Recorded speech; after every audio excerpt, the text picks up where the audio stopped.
Marshall here. Welcome back to the Realignment. Hey everyone, welcome back to the Realignment. Got a great episode today. I'm speaking with Peter Leyden. He was actually mentioned in yesterday's episode with Balaji Srinivasan. In 2017, he wrote a really interesting essay about how America and progressive governance is the future of American politics. Balaji brought it up. Jack Dorsey of Twitter fame tweeted it out back when it came out in 2017. And it also speaks to a broader body of work that Peter's put together, which looks at this idea of how can we envision the next 20 to 30 years.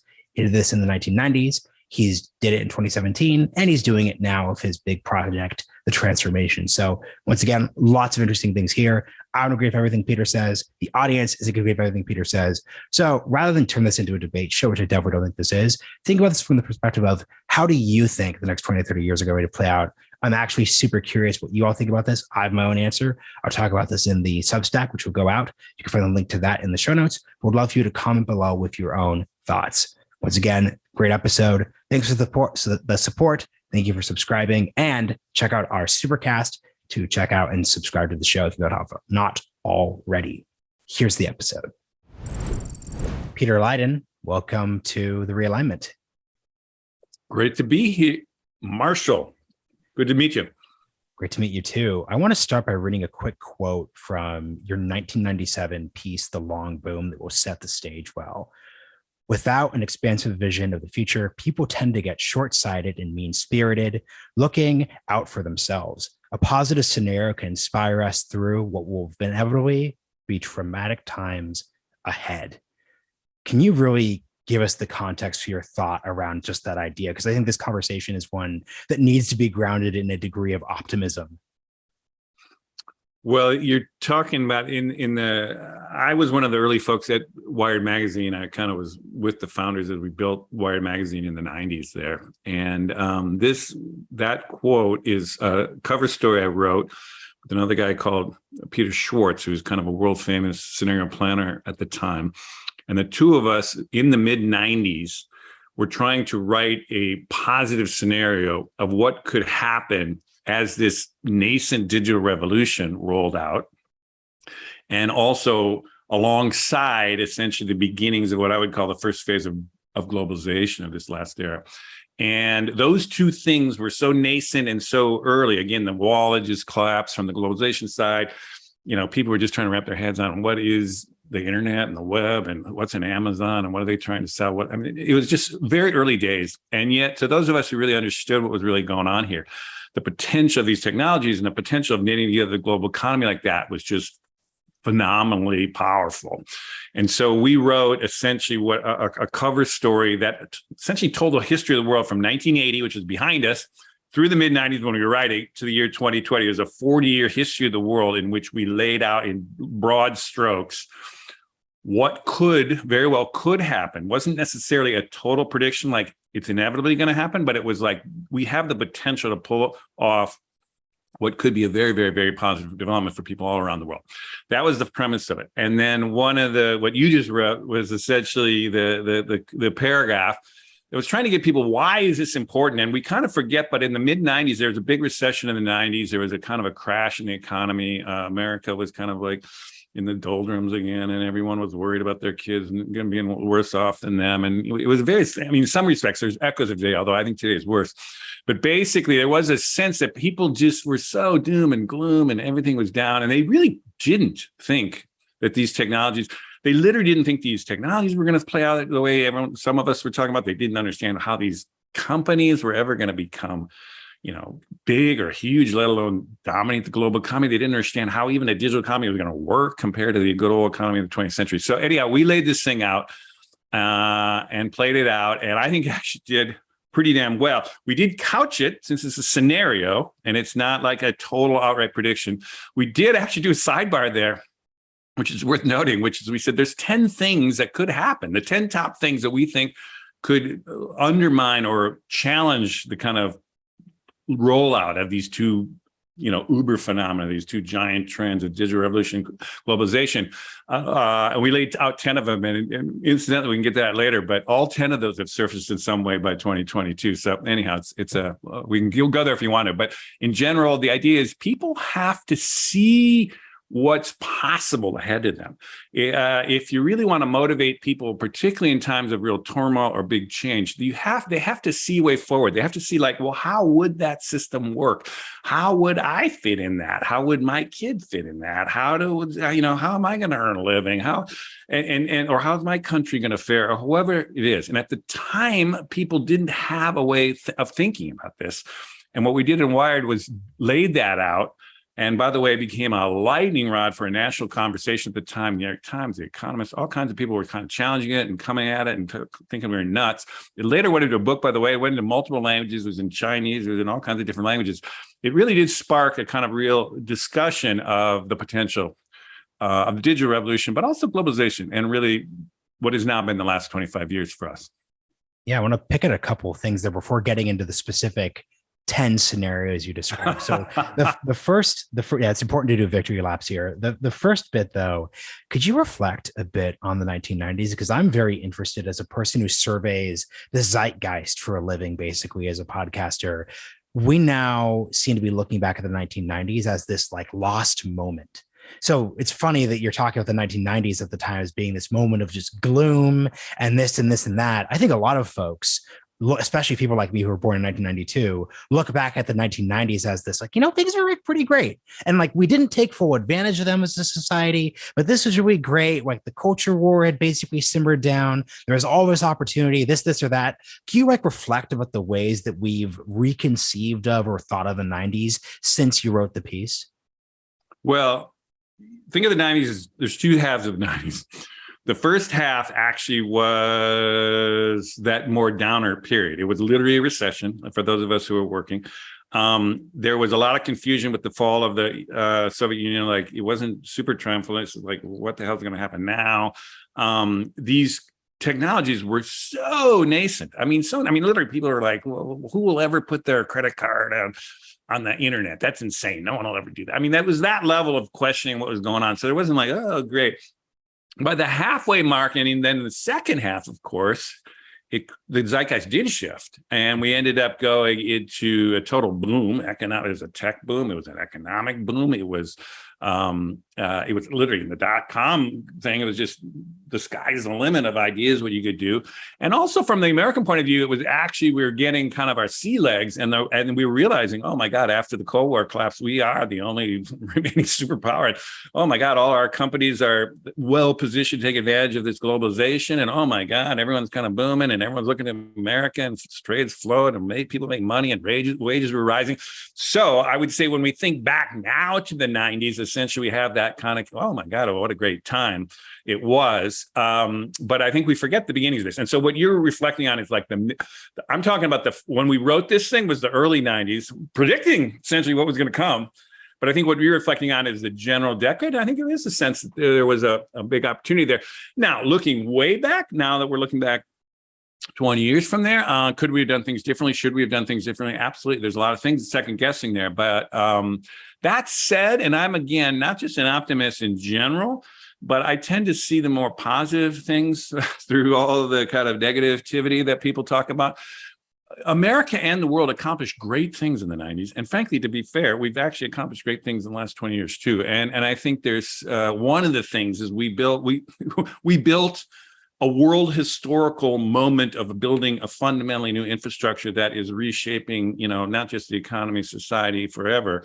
That building of that incredibly amazing infrastructure went from nothing, basically. There was literally in the mid 90s, there's like 25 million Americans on. It was all Americans, basically, or, a smattering of other people. And now we got, 60% of the planet tracking this decade to basically have everyone online by the end of the decade with all the low-level satellites and all the stuff blanketing the world. That's an extraordinary thing, just to kind of go through that one technological piece. But I can name a ton of other ones that you could lay out that, I think this idea that, the last 25 years have been a kind of total mess and what a disaster, I think is not totally true. I think there is a strain there that we really don't lose track of, actually, from the big picture of world history and American history even. A lot of stuff was accomplished that's quite remarkable and really is going to go down in world historical terms. Okay, I love that framework. So let's spend some time there then.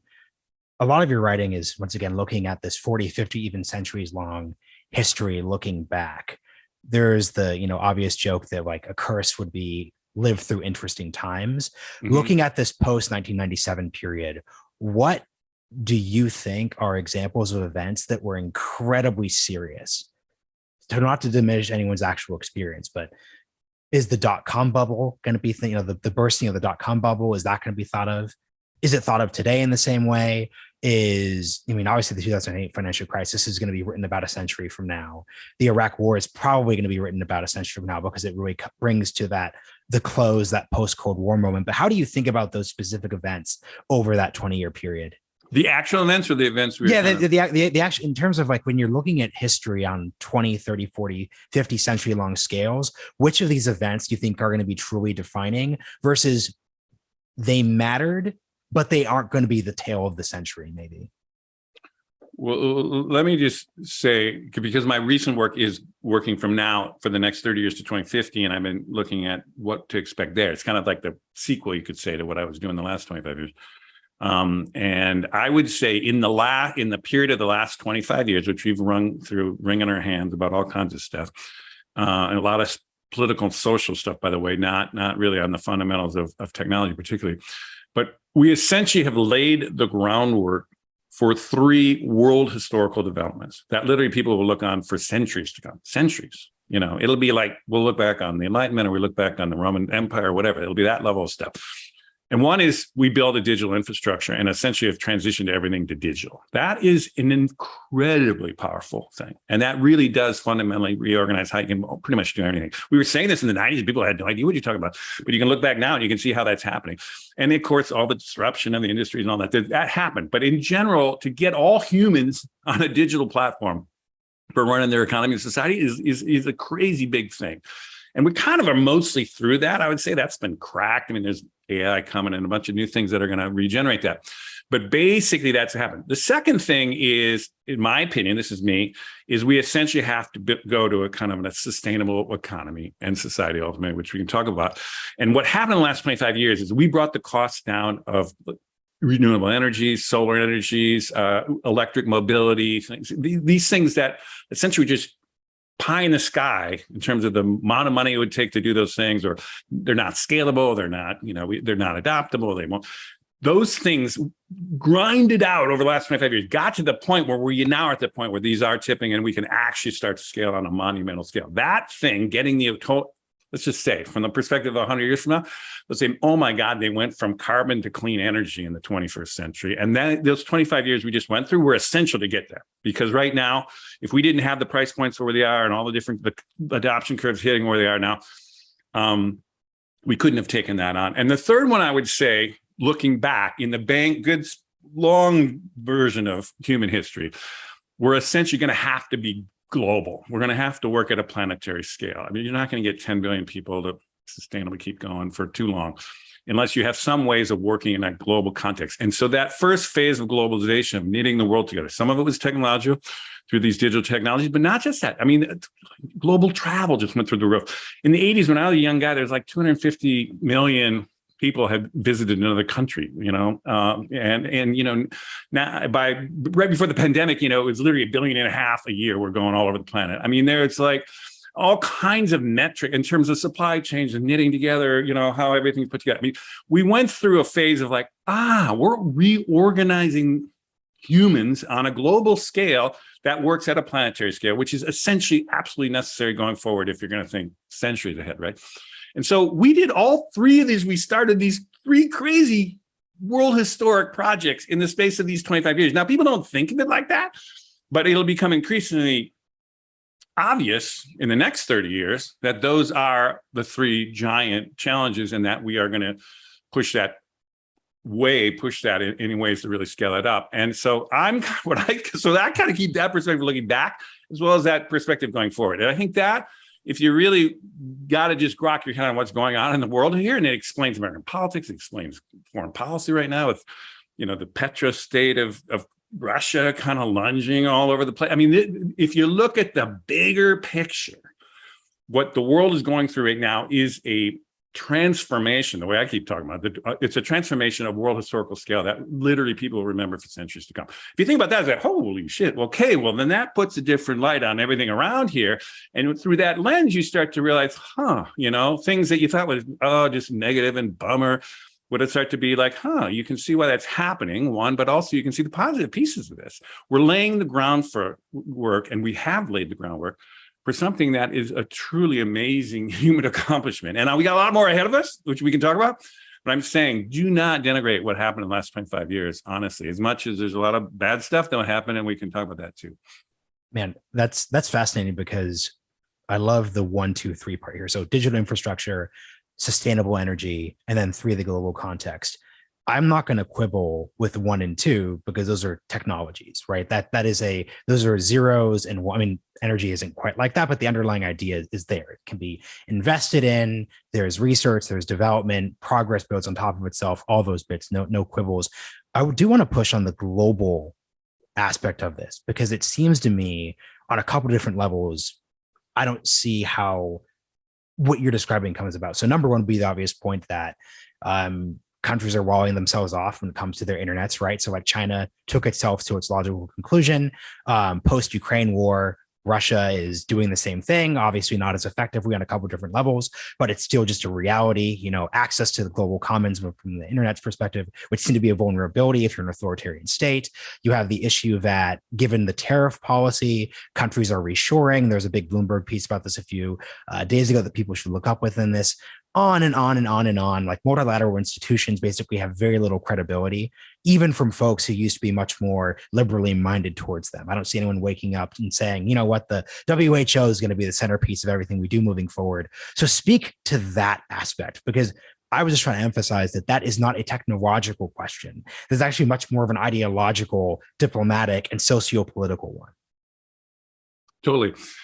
Well, again, it's kind of what is your time frame? Like what lens are you looking at? And I wouldn't, yes, there's the ebbs and flows, the 2 steps forward, 1 step back. We're actually in a backlash phase right now on a lot of things, because there was a lot of huge strides in the last 25 years that elicited a backlash, and you're watching people trying to recalibrate. Okay, well, maybe this wasn't a good idea, and how are we going to do that? But I'm saying the general motion of what human beings are going to do in this across this century, and certainly in the next 30 years, is inexorably over time going to be more global. Even if you're kind of fundamentally organized at kind of, city, state levels, or, regional levels, or there'll be all kinds of ways to organize your locality, or where you put your primary energy, or where you stay, or how much global travel will be. I mean, there's going to be a lot of things, and, you can't predict with certainty. But I will say this, that if we're going to have 10 billion people on this planet, we're going to have to increasingly, not decreasingly, coordinate. Now, whether it's going to be in the next 5 years, there'll be some backlash to it or whatever else. Over time, that is how it's going to have to happen. And so the sustainability, I'm just arguing. And I actually think you could look back on the history of human beings and watch this inexorable kind of progress. Again, with backlashes. Okay, we had a World War II, that bifurcated the world. Oh, but then we kept going after that. I mean, it's kind of lunges forward and backward. That's one thing. The other thing I would just point out to you, which is you're looking through the lens, or the kind of metrics, or the analysis of essentially the last system. The WTO, no one wants the WTO. Oh yeah, the WTO, was essentially there was an explosion of new institutions after World War II, when they did actually have to rough out in real time, okay, what is a more globally kind of integrated world, internationally integrated? It wasn't really globally in that way in terms of the seamlessness, but he was like, how are we going to build an international system? Oh, let's create the United Nations. Oh, let's create, World Bank, or let's create the IMF, or, eventually the WTO. Those are creatures of a 20th century kind of bureaucratic kind of, post-war world, which is, they did a damn good run at it, and they did a pretty good job, but that's not what's going to navigate us through the 21st century. And so I think the bigger way to think about what's going on now is we are between, and I think it's a lens for almost everything around us today, the way I think about it. We are between 2 fundamentally different historical eras. And if you really go further, and I do this with certain audiences when I talk, I do a lot of public speaking, I do a lot of advising, frankly, senior advising with people running companies and stuff.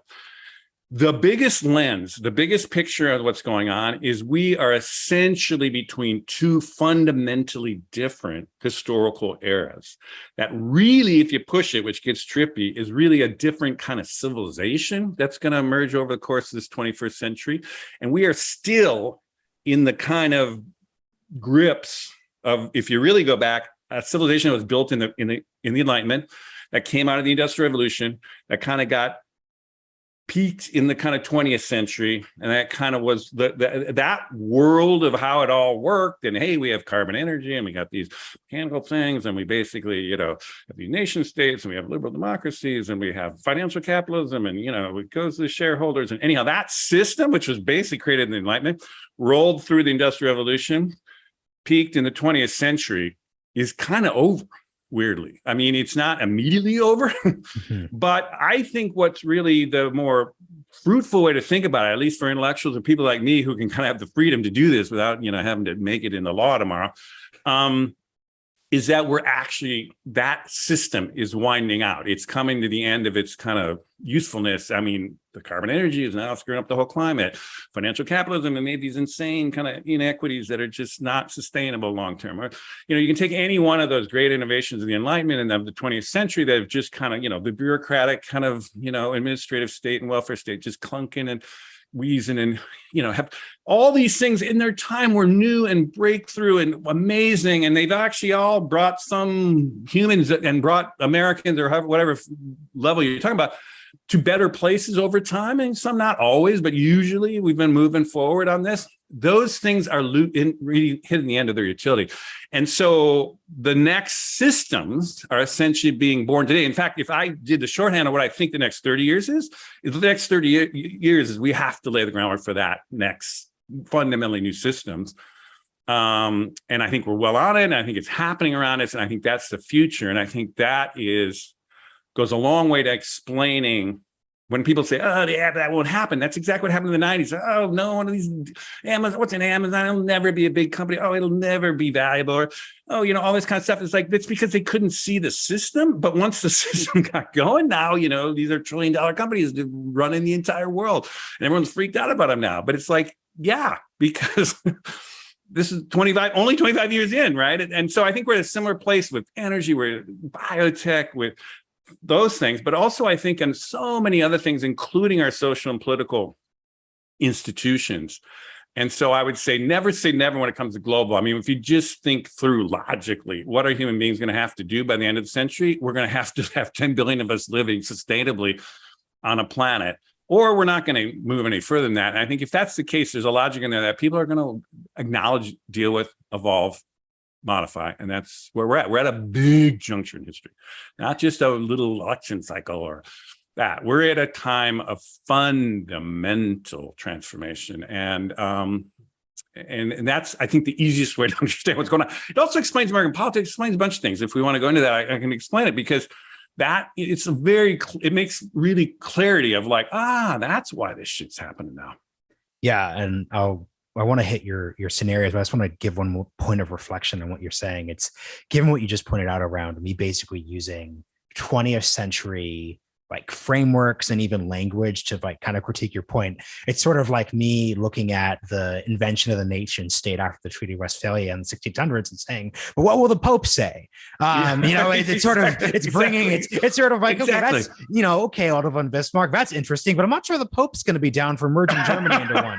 So I was just like, so I think that's a good way. That's a good way of illustrating your point, which is that if you're going to be skeptical of these things, like ask yourself, am I describing something empirical, or am I using language and concepts which aren't truly structural and just are kind of, I don't want to say like organic, but kind of are just organic.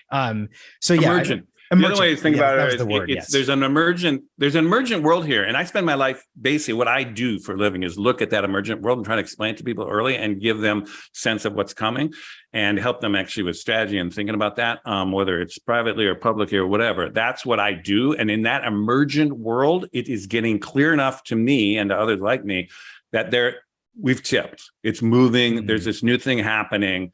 And that is the way to analyze the current, let alone the past, And in fact, the work right now is rolling up our sleeves and figuring out how does the system work. And like you said, it's like, how would I'm not saying it's going to be one global government. This is the other thing. People think, we're never going to listen to like some cabal at the top of some global thing. No, absolutely not. There'll be some, but there will be some kinds of much more sophisticated global governance or different ways that, interconnections or kind of ways of coordinating things globally that will be very different. They'll be networked. They'll be based on the 21st century technologies. It will be it'll have to do with digital. It'll be, could be blockchain for that matter.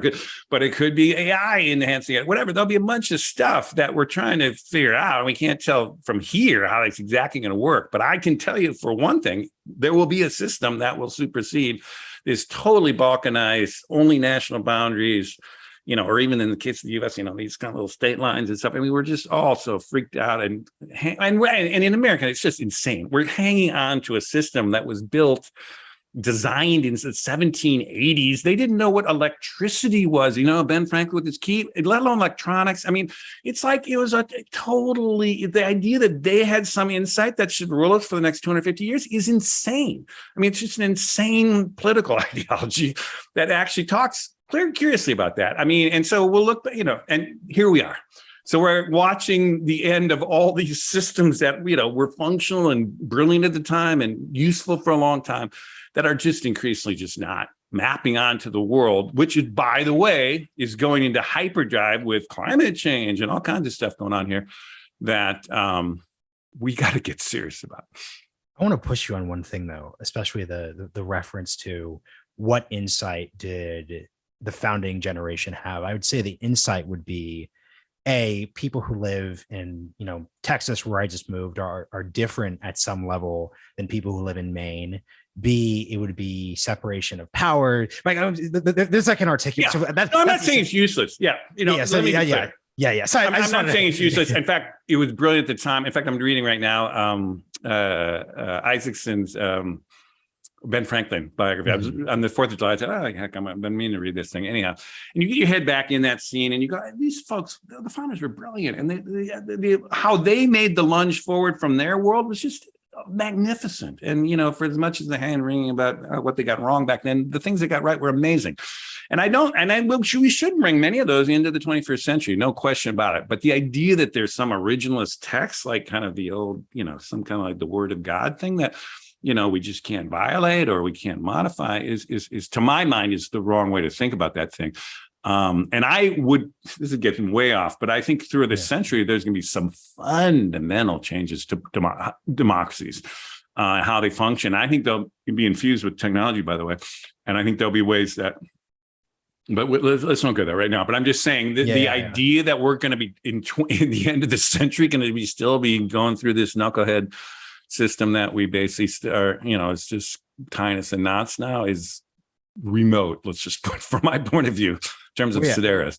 And I think the way to think about it from a, once again, like positive, like optimistic framework is that what makes countries like the US and like even France successful is that they can reimagine themselves every period. You've got you got the 5 republics, you have Abraham Lincoln, you have the New Deal. It seems like one of these projects politically this century is what is that next, right? So we have, we had the Great Society, like what is that next iteration of like the nation within that? So I think that's the way to frame it. And I need to get to this so that, because we keep previewing it, can you just give us a couple of the worst, the scenarios you laid out in the essay that kind of came to pass? Because we kind of like, that's a little off script, but I want to just drop that in before I forget. You're talking about the longbow? I said we were going to bring it up. We didn't bring it up. I just want to drop it because someone's wondering where they are. Well, there's many ways to go. I mean, it's not so much the specific little, this exactly happened in this year, but it was a story. You had to tell that story. So there were some things, many things on, many things off. But I think I would call it the through line, the basic through line that was accurate. Let me give you one that we haven't touched on right now. Yeah. In 1995, when we were doing this, the GDP of China was essentially $1 trillion, which, for a country of over a billion people was like nothing, a little knucklehead place. That's a little bit harsh, but I'm just saying it didn't matter in the world economy kind of thing. And we were predicting with globalization the rise of China. Now, we weren't the only people doing this, but I was just tying one of these threads out, right? We said, look, China is now entered the global economy, which, by the way, it just happened. I mean, they kind of had some in the 80s, but it really was starting to catch on in the 90s. We said, we'll play this thing out. These guys are going to rise to become a global superpower. By the way, by 2020, because I've kind of done the numbers on all this, they were about at $16 trillion. They were the second largest economy in the world. And of course, all the things we know was amazing about that. We also said what they're going to basically do is transform that country in the space of 25 years. And they did. They pulled 800 million peasants living on less than $2 a day, which is the kind of extreme poverty of the world, which is still used as a metric. They took 800 million of them from the countryside, barely hanging on at $2 a day, and they brought them into these cities. They got them actively involved in functioning in working in an industrial economy. They basically had a rising middle class. They did all this stuff in the space of 25 years. It's a world historical thing. It's just amazing. They cracked a model, frankly, that the rest of Asia and other places have been trying to emulate and could in the future here too. That's a crazy big thing. We just lay that in as kind of like, oh, this is one more thing that's going to happen, right? And again, at the time, people think, well, no, they're communists. Oh, no, they'll never figure that out. Or, anyhow, there's a million things that people were saying at the time. But if you just played out, with this new global economy and those supply chains and the labor cheap and, blah, blah, blah. Anyhow, you can play that out. By the way, that scenario that played out for 25 years is now going under a huge difference in China because they don't have the people. There's a bunch of ways to talk about how now that we knew how China worked for the last 25 years, extrapolating out and thinking, this is the future for China is the wrong call because, in fact, they're doing a bunch of dumb things and they've got demographic challenges with no young people and all kinds of stuff happening that is not going to be the China of the last 25 years. So that's a different topic. But the point is, from that period, you can make a pretty damn good call that would happen. And again, so we did them around the economy. We did them around the rise of these. I mean, again, Apple, I'll give you one other example. Apple Computer, we didn't use this expectedly, but the month, that article came out literally 25 years ago today, this month. I mean, it was July of 97. Now, it had been kind of written in the 96, and we'd kind of been playing with it in 95. So I was kind of playing with it. I've been using mid 95 for you, like 95 numbers. But anyhow, Apple that month was begging Steve Jobs to come back to become CEO because they were 3 months away from going bankrupt. I mean, Apple Computer was essentially on the ropes. It was going to go under. There's a whole story of how that got saved. But the point is, they later, now, as we know, became the first $1 trillion company. There's never been a fucking company that hit $1 trillion. They did that about 3 or 4 years ago. And now they just, the beginning of this year, they hit $3 trillion. I mean, there's it's not just them, it's all the tech companies hit the top, the commanding heights of the global economy are all $1 trillion companies. They're all sitting in California and Seattle. And it's like, who knew at the time, this could happen? We said, yeah, this was going to happen to these companies. Now, did we say exactly the company and whatever? I'll give you one other little thing, which we got caught up in. People thought the long boom and they thought, oh, you're talking about the stock market. We were talking about fundamental technology boom. We were talking about fundamental economic boom globally. But we did kind of allude that there's a shitload of money to be made. And so we got categorized in the .com thing as, oh, these guys are just talking about stop, boom. And there was a book at the time called Dow 36,000. Kevin Hassett. I was hoping you were going to make the reference. Yeah, no, totally. Because when our book came out, we were in that same period. And they said, oh, the long boom and Hassett's book. And it's like, these guys are insane, And so, and of course, with the .com crash, everyone said, see, they're idiots. They don't know what they're talking about. Well, just to say, our scenario was going to 2020. And what happened at 2020? The Dow, which, by the way, in 1995 was 5,000, made it to 30,000 by the end of that 2020. And it was an incredible stock boom. And so, again, these are things that were, largely, there's a lot of side things on that. But let's just say those through lines for human beings and wealth creation, all kinds of stuff, really positive, I would argue. And, those were good. Now, there's things we got wrong. Like we thought hydrogen fuel cells, for example, were going to succeed essentially the carbon energy or the internal combustion engine. And that didn't play out the same way, although there's a little role for it still. But anyhow, stuff you could kind of miss some of it. But anyhow, in general, I would argue and defend that. Now, again, a lot of things went wrong, and I don't know if we want to go there because we got so many other things to talk about going forward. Yeah. But we did also say, hey, stuff's going to happen in the next 10 years or the 25 years That's going to be bad shit that's going to happen, and it might slow it down, but it's not going to. The key is it's not going to stop these trends, and in fact, they didn't stop these trends. Yeah, once again, going back to those three: digital infrastructure, energy, and then the global context. That's the big story of the century. Those individual events won't slow that down. Can I just add one thing when you say about the sustainable, the clean, sustainable? There is a kind of a pure renewable energy, that kind of thing. But there's also a whole, what I would call with biotech, I don't know if we want to go there, but essentially one of the big developments that's really going to lay out, essentially create the sustainable society, is essentially biotech, genetic engineering, synthetic biology, a lot of things that are not strictly speaking pure energy plays. And then there's other stuff that even goes beyond the renewable energy, like fusion energy and others that I expect probably not might get commercialized in the next 30 years, but over the century, I think it's going to happen. Anyhow, there are things that are, beyond just what people think, oh, solar energy, wind energy, that kind of stuff. But that said I just wanted to broaden the sense of how big and complex that sustainability thing is. It goes into materials, it goes into all kinds of stuff we're going to do. And food, meat, all kinds of stuff that's going to happen with that essentially is a whole nother booming area that's going to take over the next 30 years. Anyhow, we don't have to necessarily go there. I just want to say it's big. Yeah. No, and I like the way you signposted that well. So I think folks who want to focus on the area should go there and follow up, because we have to get to the California as the metaphor for the American political system right now. So like you wrote a series focused on this idea that California is 15 years ahead of whatever is happening nationally in American politics. You make the point of Goldwater, you make the point of Ronald Reagan. So could you basically introduce, this piece came out in 2017. Listeners who were paying attention to our biology episode will remember biology mentioning that Jack Dorsey particularly enjoyed this series that you put together. So can you just introduce the idea? It's been a couple of years, but can you just give like the broad framework for the idea there? Sure. And it's still playing out. So it's relevant literally from last week, which was the last week of the Supreme Court. And we can kind of get to that connected to the breaking news right now. Okay. So the biggest thing that my view, taking that big view, and I'll get to this answer, but it kind of puts it in the context of what we just were talking about. The biggest view, for me to explain what I would say is going on in American politics, given this backdrop of this other world historical things happening, the backdrop for me in American politics is essentially American politics, to my mind, and I can make a strong case this, and others have done this, is essentially a pendulum swing between essentially conservative eras and what I would call progressive eras.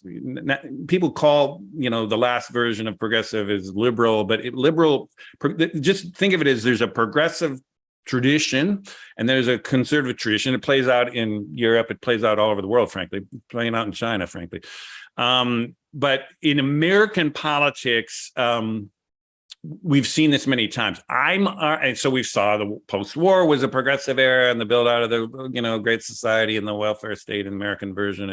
And then it was succeeded with, Ronald Reagan, and the whole kind of Republican revolution of the last 40 years has kind of been a conservative era. Even Dems in that kind of play within the context of the general tax cutting and, unleash the, power of the private sector and, focus on freedom rather than equality. I mean, there's a bunch of, just ways those eras kind of work. And both of them, by the way, are vital to kind of revitalizing American society. I'm not one of these people that's totally one side or the other. I actually see the value of both. My mind, Trump is the last of that, is defining, and the current crew hanging on to that Trumpism is essentially, to me, the marker of the end of that conservative era that started with Reagan and Thatcher, for that matter. And it's also happening in Europe, by the way. There is essentially a sea change that's happening, not obviously immediately and not exactly to script. And there'll be 2 steps forward, 1 step back. But the best way to understand it is that era is over. It's kind of this ideas are brain dead. It's like not working. It's in climate denial. There's a bunch of stuff going on there. It's just not mapping out of the 21st century. And essentially, there is still an emergent kind of politics of what is that politics that's going to supersede it? What is this era's version of American progressivism? And again, when I say progressive, it's not like the bleeding edge lefty that's like out there screaming, but it's essentially the ballast of essentially what I would say, since we're talking about California Democrats are one way to metric of this.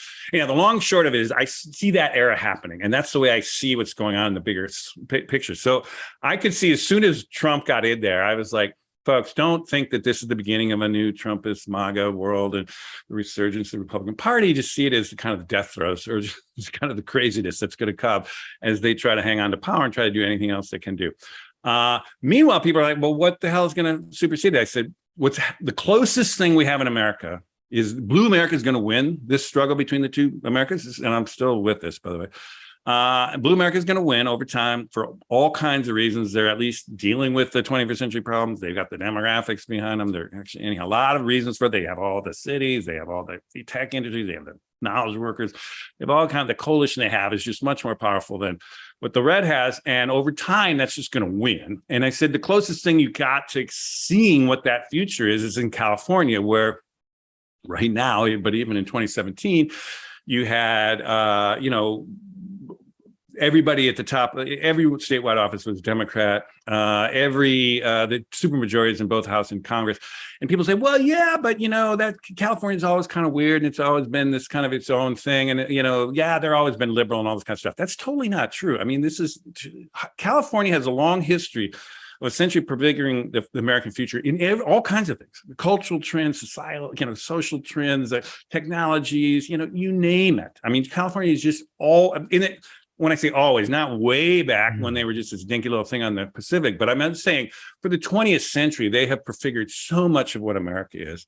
And I would say, and frankly, they were blaze the trail for the Reagan Revolution, the conservative whole thing, the tax revolt. I mean, all kinds of stuff. I mean, you can just lay out all that stuff and say they were a total red state. I mean, basically California had voted for Republican presidencies all the way till Clinton in 92. I mean, they were just, with the exception of Goldwater, they couldn't go with Goldwater, but basically there was a red state. Then what happened in the 90s is it became a polarized 50-50 state where nothing got done. It was a total warfare. Everyone said California was a basket case. And it was only about 2005, and there's a whole way you can get into the weeds on what the pieces were here. But in general, what happened in California was the Republican Party got so crazy, so kind of in denial about climate and things that were issues, so backlash against diversity, which was apparent all through the society. So they were kind of doing, in essence, what a lot of the national crew is doing now. But they weren't working with people. They wouldn't compromise with the Dems. Anyhow, eventually California just said, there's 40 million of us, by the way. It's like I said, this isn't working. So we're just going to kind of create a super majority of 60% of the population. We're just going to work within the Democratic Party. At least they're playing, trying to deal with reality here. And there was a lot of reforms in California too, by the way, top two voting, a citizen district forming, legislative districts, so that wasn't kind of gerrymandered. There was a lot of kind of progressive, the referendums here, which people complain about all the time, but people could actually get it ahead of the politicians in Sacramento. California evolved. And so this thing, now they've turned into this very blue state, a very, very progressive thing, but it wasn't baked in, and it wasn't just California. It was, I would say, again, just like Reagan did the tax revolt in the late 70s and all this kind of stuff, was essentially about 15 years ahead of where the rest of the country, where it finally went the rest of the country. By the way, Reagan was, in the mid 60s was governor, and eventually, he was president in 1980. I mean, there's a bunch of metrics you can explain about this.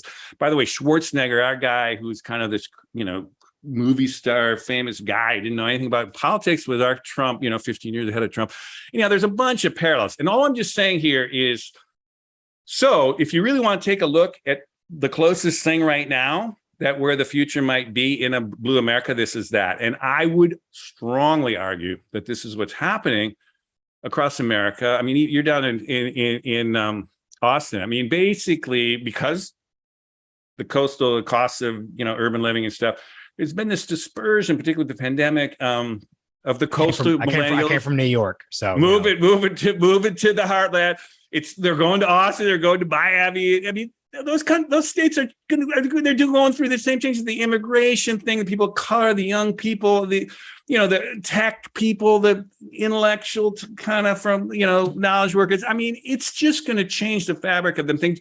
just like they did in California. And they're not going to be, hey, I want to pack my gun and, ban abortion and, deny climate. They're just not going to resonate with that. And so over time, those states are going through this change. By the way, it's happening in every damn state like this.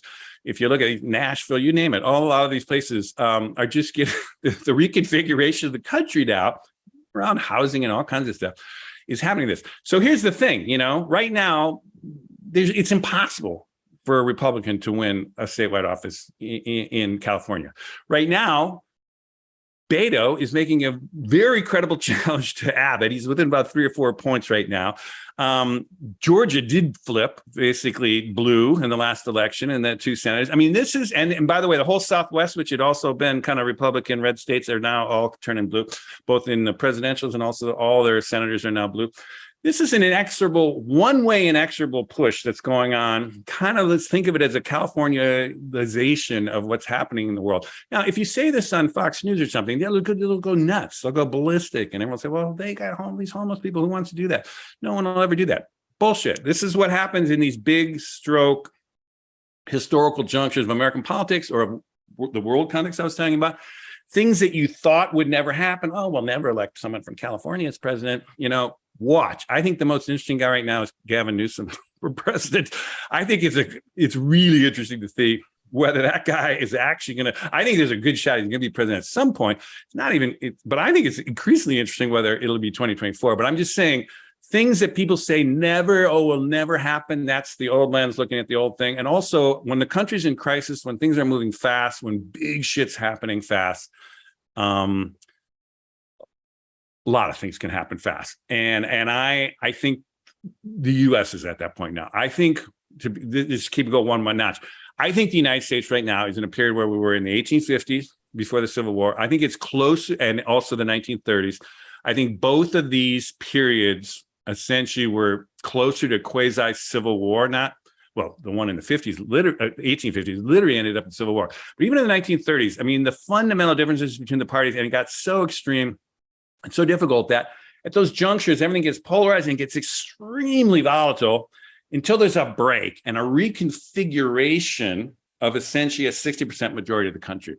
This is why when I saw you, when you approached me first and said, oh, the realignment, I think what America is going through right now is essentially a reconfiguration into a 60% majority that is essentially going to get behind a transformative set of policies that is going to take on climate change, is going to engage in the complexity of diversity in this country, is going to actually deal with the extreme wealth and inequalities of, late stage shareholder capitalism, are going to really start to deal with these in the way that previous eras of American history have fundamentally reconfigured at these junctures off these things.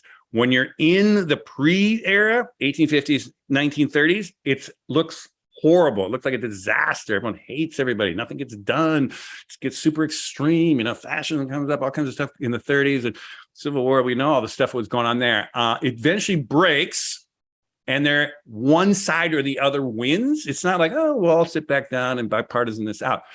No, we're not there. And I laid that idea out in 2017 once Trump won. Going into the 2018 midterms, I said, look, we're going to watch the beginning of this shift. And lo and behold, 2018, huge backlash against Trump and the Republicans. The Dems kind of taking the houses. 2020, we know Biden wins. Electoral college, not even close really at that level. And now you can say, oh, Biden's in trouble and that and all.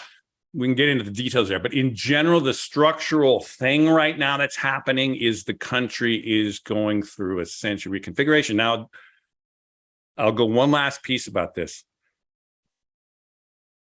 The people in power get this, which is why you're watching, particularly on the other side. I don't know where your politics are or the people in your audience are, but I would say one of the reasons you're seeing the extremism, like let's do a coup or a quasi coup or whatever you want to say, or don't hand over the election. That shit happens not from a party that says, oh, we'll win next year. We'll win the hearts and minds of the country, or, oh gosh, we'll go next time. No, they realize it's the end of the road on some level, certainly for Trump.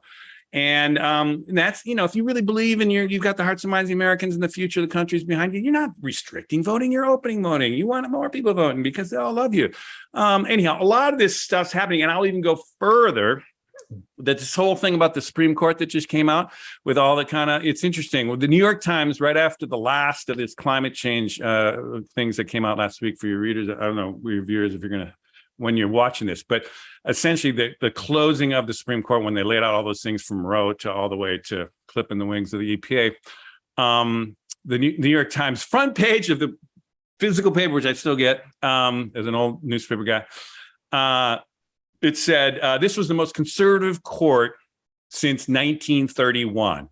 Interesting. What happened in 1932? Well, you had a huge election win for FDR, and you had the beginning of essentially the New Deal coalition, and you saw the talk of packing the court, which they later scaled back and things like that. And you saw coming off the war, the beginning of a very different society, a very different kind of, you'd say a progressive era in that terms, that built out the post-war world and built up the infrastructure, the international systems we know today, and all the positive things that people love about America and we think of as the heyday. So I'm just saying, I think we're in one of those junctures now. And I think the Supreme Court playing its cards right now, weirdly in their own heads, know that they've got a window here and they're going to play their cards now rather than waiting 5 years, 10 years, whatever. It's like the country's shifting and you're watching, to me, one side is realizing the game's over. They're on the wrong side of history on this. Are playing some very dramatic cards, which are getting very scary to a lot of people who believe in democracy and all that stuff. And the other side, he doesn't have all the answers, and it's got old guys like Biden, he's from the old system, or even Pelosi and all these people. It's like they don't have necessarily the big, broad stroke visions of what the next thing is.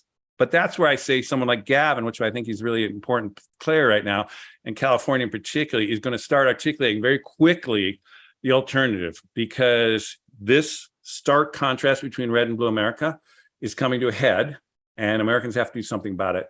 And without being too political at this stage, is if you can't talk politics now, you're not talking about what's going on in the future here. And I would just say this decade is going to be a critical one for this country, but I think it's going to, in my mind, break towards the future, and we're going to begin a crazy transformation in all kinds of ways. Anyhow, that's my long-winded way of explaining to you, but frankly, I really feel strongly about this. And I actually think I laid this out in 2017, as you mentioned, and it got a lot of play, but also got a lot of huge pushback. It was playing in right-wing media and stuff like that. And they were just screaming at me. I had literally death threats. I literally would get, because at that time I had my own startup, and I had an office in the Mission in San Francisco. I had literally people saying, "We know where you live. We're staking you out. We're taking you out." All kinds of stuff, because it was touching a nerve, and it was saying, I was laying out what I think is really happening, but some people didn't like that. So, I wouldn't change. I mean, maybe I changed a few words of what I laid out there, but I think in general that story still sticks. And I hope if people are interested, go read it. Yeah, no. And I want to calibrate this response very precisely, because we genuinely have a balanced audience here, but I definitely know that to your point, the right-wing part of the audience is not going to be happy with a lot of what you said. Look, you are very explicit with what you feel on this. You've written like 4 essays on the topic. So I suggest folks who disagree with what you said, read the essays more in depth. I don't want to quibble too much. That's a little boring with the specific politics scenario planning. But here, a couple points of clarification though. So one, I'm curious what you think the role of I don't want to say great man theory of history, because obviously that's somewhat not taken seriously as a model anymore. But what do you think the role of the individual politician in these transformative moments is? So, for example, you could say something like, in 1931, you had the most conservative Supreme Court, but then FDR comes in. How much of that New Deal narrative is America was transforming from the, end of the Gilded Age to the more progressive 1940s and 50s? How much of that is the structure, and how much of that is FDR? We could look at the 60s and talk about how, you had the Great Society. If JFK isn't assassinated, then it's most likely that, LBJ maybe isn't even on the ticket in 1964. And you don't have that similar level of progressive change when it came to legislation. So what is the role of the individual and the talent of an individual in the story you're telling here? Super good question. And by the way, I think leadership counts immensely. And let me just correct the record here. I'm not just some what do you card carrying Democrat or or kind of some lefty intellectual that just was my side or everything. I appreciate basically the broadest, both sides of the American kind of, you could say, political kind of realm, and I would argue what I call the A team. I think what's happening right now, and in fact, there's a lot of people I follow closest in terms of intellectuals, in terms of political analysis, stuff like that, are actually conservatives, or you would probably libertarian or right wing, and kind of however you want to think about it. I was at Wired magazine when it was kind of considered a kind of right wing crazy thing, and when my long boom was considered, kind of a neoliberal screed. In fact, just literally this month, the New Statesman, a kind of lefty publication in England, just kind of tore me up about what a disaster the long boom has been for 25 years. Anyhow, I kind of get hit from both sides, depending what's going on. And I think, but that said, is because I think there is what I call there's an A team of both sides that are actually divorced from the kind of petty politics of kind of, that electoral politics and all that kind of stuff. They're trying to figure out how do humans essentially deal with these crazy big challenges of the 21st century or any era, but right now. And so to me, there's essentially when I say this reconfiguration politically, there is a literal political coalition, but I would also say it's a reconfiguration of innovators at the broadest sense, or intellectuals, innovators, entrepreneurs, all kinds of different things that are trying to break out of the old brittle boxes of both parties or both, ideologies, however you want to think about it, to get at what to do. I'm extremely pro-tech in a way that the kind of, left now is kind of going apoplectic about and stuff, because I just think it's fundamental to human progress. We're just going to have to do this. And frankly, it's largely been more positive and ahead of us. If we're going to solve these things, we need tech. So anyhow, which tends to resonate more with the right and conservative politics. Anyhow, so it's just kind of mishmash of what's happening. But what I would say is there is this kind of distillation of essentially people that are breaking free of this. One of the people, just by the way, who is one of the great mentors of mine is Stuart Brand, who I don't know if you've ever had Stuart on this thing. Stuart, I worked with him at Global Business Network, which was his pioneering strategic foresight group. I spent 4 years with him, closely working with him. I'm now entangled with the Long Now, which is his, which he founded, which is a fantastic group of future thinkers. I've been doing a lot of work with those folks. Stuart's a great one like that, who helped start the environmental movement. Then he said, you know what, we're going to need nuclear power. So like, this is crazy. And then, he was kind of all the people going organic farming. He's like, no, we need genetic engineering. It's just because he's thinking big, he's thinking centuries, he's thinking through the century, through the 21st century. I'm totally in that ball. And so I think there's a reconfiguration of essentially what needs to happen in America and around the world right now. And I think there's this, I just vaguely call it the A team on this thing. So anyhow, the point when I'm getting to, that was just to put, it's not like my side or your side. I think there's this thing about what's emerging. That said, is I do think politics is extremely resonates with you need good leadership. And I do think entire scenarios, largely positive scenarios driven by big trends can be screwed up by the lack of leadership or essentially a leader moving in the wrong direction.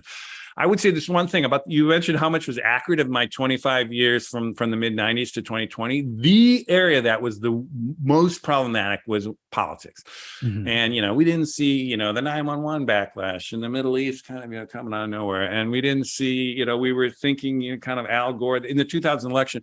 It would have been natural for us to see coming off Clinton, Gore going on. And, he was all about climate change. And we thought, okay, that's going to take the climate world to the next level.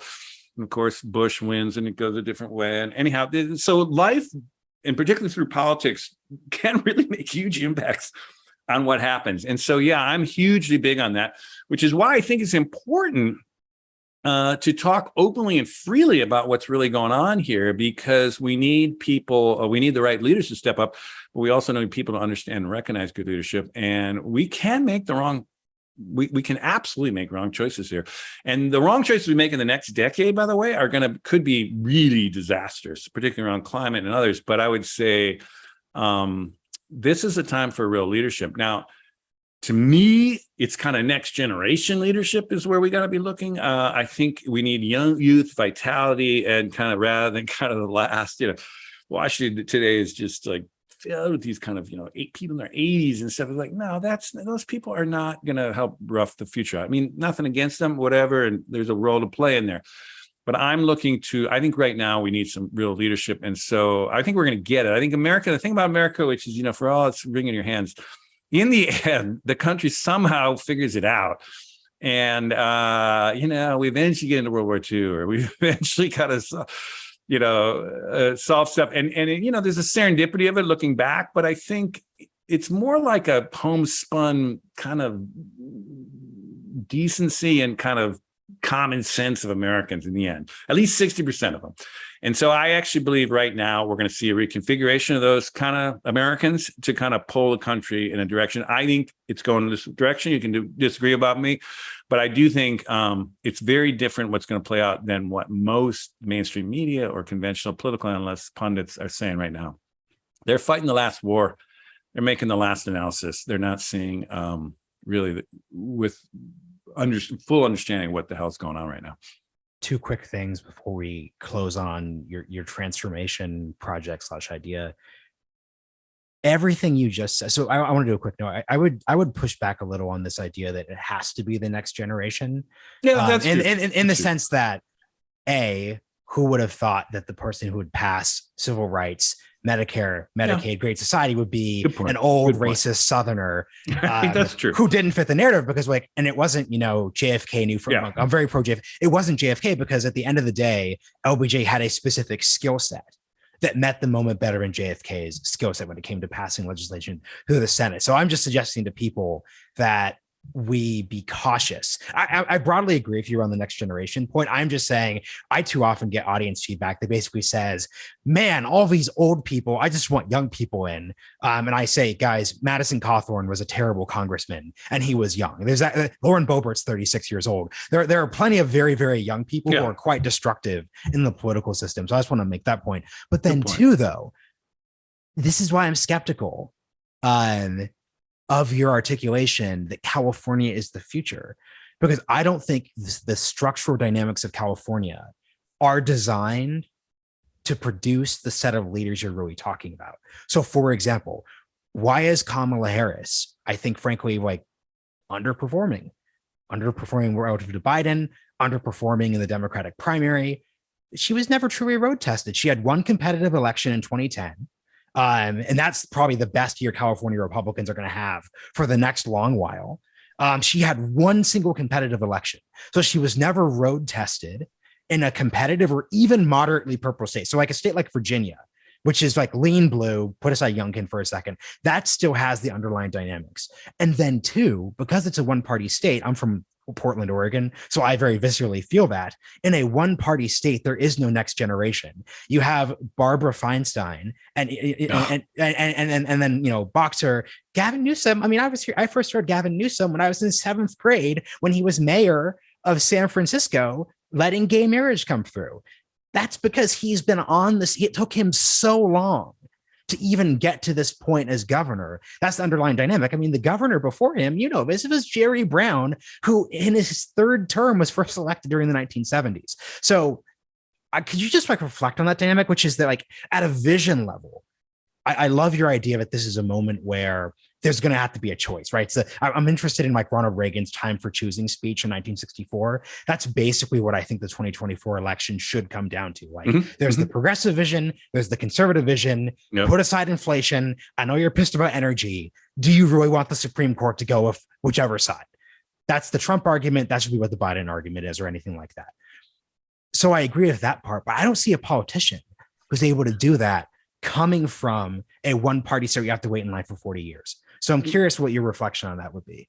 Well, just to be fair, it's not just California that's one-party state. I mean, basically, many of the red states, Texas and others, technically up to now they're getting challenged and pushed, and no president's coming from Texas. That's my point, though. It's kind of interesting. I think Ron DeSantis is served well by Florida being a weird. Could be. I like your proving ground there, and I would say the existing both parties, frankly, have this to a certain extent. Although weirdly, the Republicans are a little better with letting in the next blood of younger people. Although, it's, look who's running the Senate, and the whole thing. Yeah. I mean, so it's kind of a plague on both parties. It's kind of an ossified two-party structure that is really long in the tooth, way too long in the tooth. And I don't even disagree with you. Like the idea that Feinstein is a senator is insane. Not just their dementia thing, but just the idea that she even ran last time and a bunch of stuff. It's just, it's the baked in ease, essentially, of someone of seniority to keep in their job. And the idea that they think they're essential to it, like, even RBJ, the kind of Ruth Bader Ginsburg. I mean, the idea that they just think they're super essential at the very end, and it's like not true at all. It's just ridiculous. Anyhow, the point is, I'm with you on that. I'm on that same side. I will say this about Gavin Newsom, though, and I have known Gavin. I have interviewed him publicly and privately. I've done a couple, very big on stage kind of interviews with him. I've gotten to know him off that too, and I know tons of people that work with him. That dude is smart. He is really something different. He's not kind of just on autopilot kind of guy. And I think if you really looked around America for someone who would be up to the challenge of this 21st century challenges of America and the world, you'd be hard pressed to find someone like him. I mean, just from an intellectual point of view, I mean, he did come of age running San Francisco at a time when essentially the, global tech tycoons were kind of reconfiguring around there. He knows all of those folks and he totally gets it. I mean, he can talk to you about the dangers of AI and the kind of, anything around those topics, he can run circles around most people and he totally gets it. But he also, he did his time as lieutenant governor for 2 terms, going to every corner of the state. And he really has done, he learned at the master. As much as you think about Jay Brown, the guy was a wise old man in politics, and there was a lot he learned from him. And, California, again, is the 5th largest economy in the world. It is a nation state. It's 40 million people. It punches way above its weight, both in the United States and also globally. We're totally pushing the envelope on climate change. The interconnection to Asia is just way more than any part of the country, period. I mean, San Francisco, which he ran, is a third Chinese. I mean, just start with that. Silicon Valley is huge chunks of Asians. I mean, LA is this global melting pot that just puts to shame fucking New York and the old El Salvador thing. I mean, this is a country that is embraced, and we got wildfires all over, and this is game on out here. It's like the 21st century is happening now. Whites are 32% of the population now. It's like people are wringing their hands about whites as a minority. It's like, yeah, that's California. It's been going on over. I mean, we've set so many trends. I mean, I remember when we banned, smoking in restaurants and bars, everyone said we're insane, and now it's the global standard. I mean, you can just go. You mentioned the gay marriage, all kinds of stuff. I mean, this is a different animal. And I would say, yeah, there's problems with California, but I would really push anyone out there and people on the other side too, to say, who would you really want in terms of tested by the 21st century, ready to really stand up? Understanding social media. That's why what he's doing to DeSantis in Florida is great. He's taking it to these folks, and he's not backing down from Trump and all these people. But a lot of the other old school Dems, they don't get that world. They didn't come up in that. That was just second nature for Gavin. So I don't want to overdo Gavin. I'm not saying he's the only answer, but I would say, again, at a juncture like this, look between the smoke of the daily kind of news and the tweet storms and all that kind of shit, what's happening. In the bigger picture, I would say keep an eye on that dude.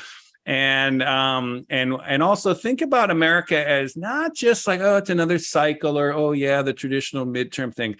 America is in fundamental crisis right now. We are in, I don't want to be the guy shrilly, but it's like, read the Atlantic or do whatever you want to do on this stuff. This is not your normal time. We are in a really different time. And when you get into those really different times, people can listen. They let go of old ideas relatively quickly when shit starts moving and breaking. We're in a shit moving and breaking right now, period. And so I would say any of these things that, oh, they'll never elect a guy from California.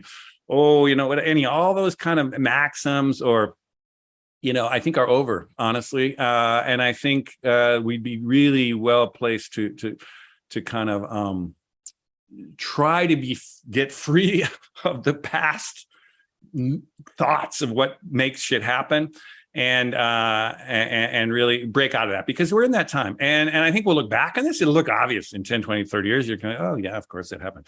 This is what we do now in the digital revolution. We just started this whole show. So you look back at the way, oh, of course the companies are going to be like this. Oh, of course everyone's going to have iPhones. Oh, of course Moore's law is going to continue. Oh, of course China was going to rise. Oh, of course, there's going to be a backlash to globalization. Oh, of course. Anyhow, of course, right? But at the time, nobody fucking said that. Nobody said that. We're rare, or a few people. I would say it, a few other people. But I'm just saying, we're in one of those times now. Don't get fooled by the past, frankly. Try to think in the future. That's the key. And that's what I'm doing. That's what I do. That's what I'm going to spend the next 10 years doing, is trying to breathe life into that next thing and advise people and speak publicly and do things like this with you and get people energized around essentially the transformation this country and the world's got to go through. And it's game on.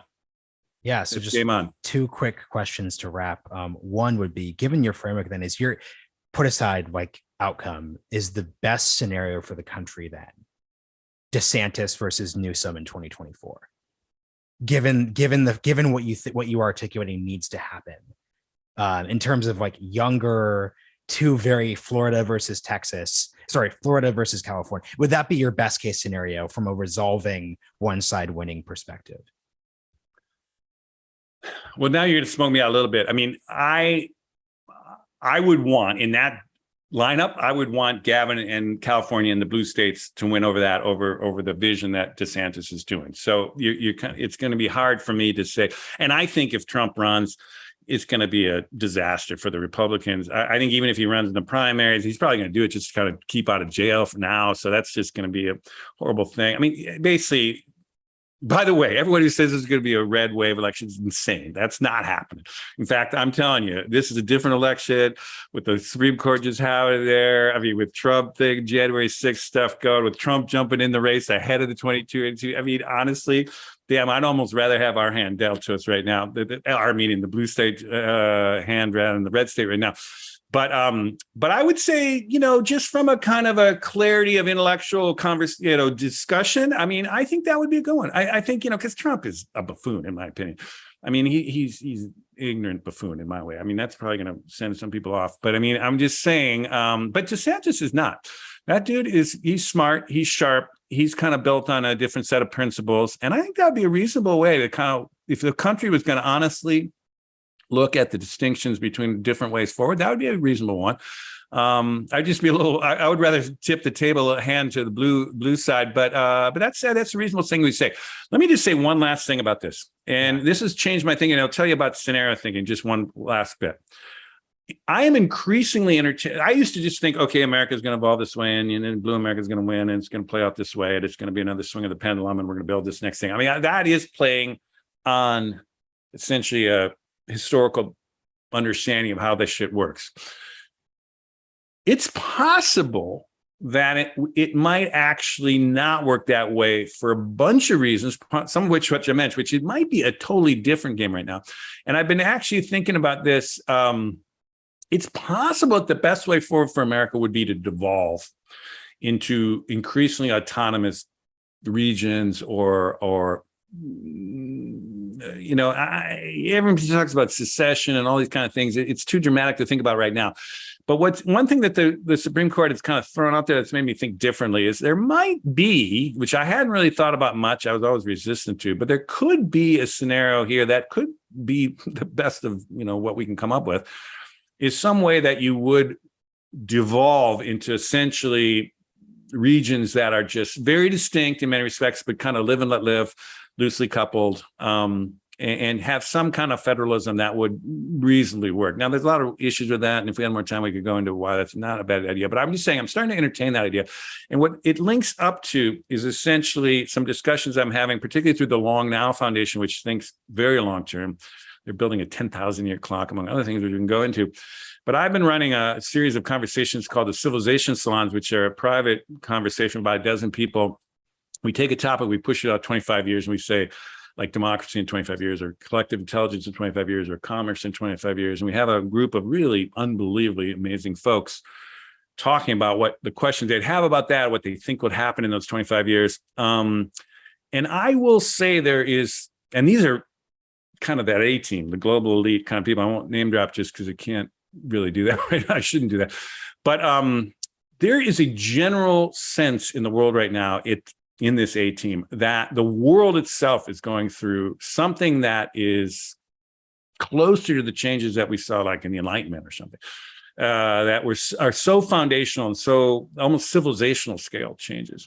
And things that even like economic theories, I've had a Nobel laureate, for example, in one of these conversations who is rethinking his whole thinking around economics and how it works and what we need to do going forward, that he would never have done. I mean, Nobel laureates rarely go back on what they said. And again, this was private, so conversations, who knows? But anyhow, it's indicative, I could tell you tons of these people, that there is a real sense of being distraught of like, oh my God, what is happening in the world right now? And how are we going to rethink and fundamentally redo and transform essentially the world around us in the coming 25 years, really. And so, or, you know, whatever it's going to take, 20, you can talk about it, but anyhow, let's just say 25 years, because it was good. That's the metric we were using all this time. I'm in that camp. I think, and so one of the things that's happening out there is thinking, will we reorganize the planet in more kind of city states? As cities seem the most coherent and workable unit of democracy or government or whatever. And is there a way that you could see a more fundamental restructuring of the planet around kind of city states that would be connected, you know, loosely in these old, you know, nation states that still have something to do, but essentially the action wouldn't be there, and it would be these city states connected globally through some kind of infrastructure. It has to do with production. You know, what could we do? Kind of, you know, 3D printing and all kinds of stuff. Will we need to redo the entire global supply chain in ways that maybe we need to, and climate change? Can we even travel the way we used to travel? I mean, it gets into that level of kind of rethinking the fundamentals of what the 21st century is. And if you kind of let go like that, then you could say, well, maybe, you know, trying to cram all those 50 states and get them all aligned and, you know, beat the shit out of the red states if you're blue states, and, you know, then have that rear guard action constantly nipping at your heels. Maybe it's better just to kind of let these regions kind of work themselves out and connect up to the greater global whole. That's a trippier thing, and that's kind of earlier in the thinking, but it is something I've been thinking increasingly about, and I'm not the only one thinking about that. A lot of people are starting to think about that. And if you think that way, then you think, well, maybe this will tip in some crazy new direction at this juncture. So it's a possibility. It's a scenario I'm entertaining increasingly by the day, because I don't see these two sides